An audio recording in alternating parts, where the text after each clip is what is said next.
Good evening guys, welcome to our daily devotion.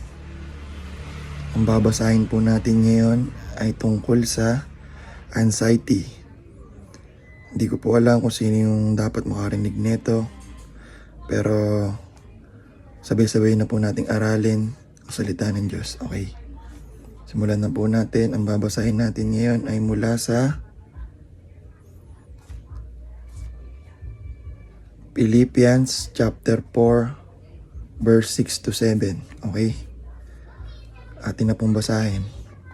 Do not be anxious about anything, but in everything by prayer and supplication with thanksgiving let your requests be made known to God.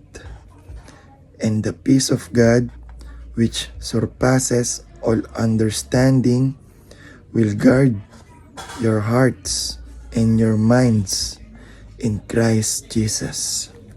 Okay, yun lang po. Maraming salamat po sa pakikinig.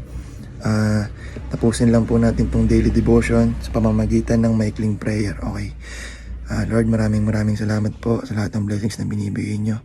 Wala na po kaming ibang masasabi kundi po sa salamat at humihingi kami ng kapatawaran sa aming mga kasalanan. Maraming salamat po sa lahat ng blessings. In Jesus' name we pray. Amen. Thank you guys. Hanggang sa muli.